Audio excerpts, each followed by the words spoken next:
Assalamualaikum warahmatullahi wabarakatuh. Alhamdulillah hamdan katsiran tayyiban mubarakan fi kama yuhibbu rabbuna wa yarda. Asyhadu an la ilaha illallah wahdahu la syarikalah wa asyhadu anna Muhammadan abduhu wa rasuluh. Amma ba'du fa inna ahsanul kalam kalamullah wa khairal huda huda Muhammadin sallallahu alaihi wasallam wa syarrul umuri muhdatsatuha wa kullu muhdatsatin bid'ah wa kullu bid'atin dhalalah wa kullu dhalalatin finnar. Ma'asyiral muslimin yang semoga Allah selalu berikan kemuliaan, keberkahan, kesehatan yang insyaallah menjadi sabab manfaat yang banyak buat orang lain insyaallah. Ya, ini pandemi COVID-19 ini menjadi sebuah fenomena yang ada di masyarakat, menimbulkan berbagai macam obrolan. Ya, ada sebagian yang yakin bahwa memang corona atau COVID-19 ini ada yang makin tidak yakin bahwa itu ada, dan lain-lain. Ya.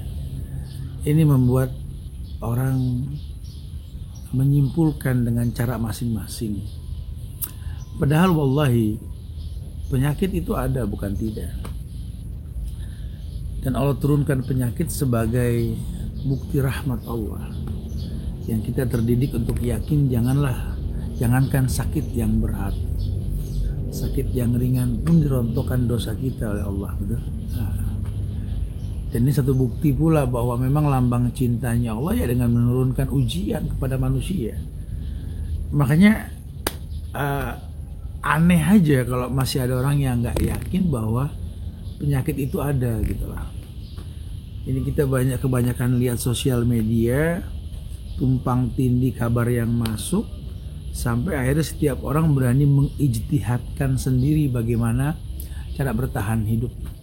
Jujur loh, karena juga kemarin tuh sama seperti itu gitu loh. Karena meyakini bahwa la adwa, Nabi sih yang bersabda, tidak ada penyakit yang menular gitu loh. Jadi yang namanya virus itu nggak pernah kita takut. Dan sampai sekarang juga memang kita nggak takut gitu ya. Cuma permasalahannya ini kan ada hukum sebab akibat. Mungkin kita kuat, tapi kita kan bisa jadi OTG buat yang lain yang kemungkinan dia lebih lemah daripada kita gitu loh. Ya kalau sampai Nabi memerintahkan kita untuk menjauhi wabah, ini kan ada hikmah di balik perintah tersebut gitu loh. Karena yang dikhawatirkan ada hukum sebab akibat, bahwa tertular dengan sabab karena izin Allah tentunya gitu loh. Makanya Anda sih sarankan sekali buat teman-teman nih, para asatidz ya, para guru-guru yang semoga Allah muliakan antum dengan ilmu antum. Dasar sekali lah ya, kalau sampai kita menjadi penyebab orang lain tidak baik, orang lain terkena dampak buruk dari apa yang mungkin dia contoh dari kita gitu loh. Kita kurang safety, kita kurang menerapkan nasihat para ahlul ilmi yang mungkin istilah sekarang ada istilah 3M gitu ya, menggunakan masker, mencuci tangan, menjaga jarak. Ini kita remehkan gitu ya.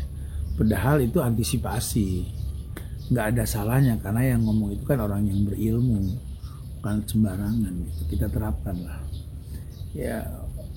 Kemudian juga pola hidup sehat ya, ini perlu diterapkan juga, pola hidup sehat ini.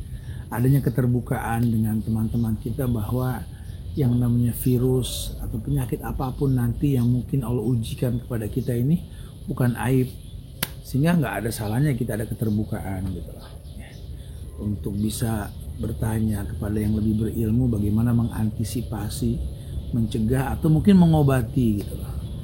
Karena kita berharap sekali manfaat yang kita berikan kepada banyak orang, bukan mudarat yang kita datangkan. Ya, betul-betul memang kita berharap jadi orang-orang yang bermanfaat buat banyak orang, insya Allah. Makanya saran ana sih, ayo bismillah deh. Fas'al ahla dzikri in kuntum la ta'lamun. Tanya sama yang berilmu lah kalau kita nggak tahu. Nggak ada salahnya kita berdialog. Ya, ana pribadi juga nggak tahu virus itu apa, nggak ngerti penyakit itu apa, bukan bidang kita untuk masalah seperti itu. Cuma kalau sampai ulama-ulama kita di Saudi Arabia itu mengijtihadkan untuk melakukan sholat, menjaga jarak, menggunakan masker, menunda pemberangkatan umroh dan haji, bahkan menyetop kedatangan jamaah-jamaah haji yang dikhawatirkan OTG atau bisa menimbulkan mudarat yang besar. Ya mereka juga bukan orang yang bodoh, bahkan jadi rujukan kita sekarang, betul. Nggak ada salahnya kita ikuti, nggak ada kerugiannya. Ya supaya kita pertontonkan kepada dunia, khairun nas anfa'uhum linnas gitu lah. Sebaik-baik manusia ini kan yang paling bermanfaat buat manusia lain. Kalau memang kita nggak bisa mendatangkan manfaat buat banyak orang, paling tidak kita nggak mendatangkan mudarat buat banyak orang. Itu aja sih ya intinya. Ayo sama-sama kita menjaga, saling mengingatkan di antara kita untuk kemaslahatan ke depan. Karena sudah bukan lagi 1-2 jumlah bilangan orang-orang yang berilmu ini yang terkena dampak buruk dari yang namanya COVID-19 ini. Ya kita minta sama Allah, mudah-mudahan Allah angkat ini penyakit, Allah angkat ini wabah dan bala, dan kita normal kembali untuk saling berbagi ilmu, insya Allah ya. Sekali lagi jaga kesehatan, jaga iman, jaga imun, Allah muliakan kita insya Allah ya. Assalamualaikum warahmatullahi wabarakatuh.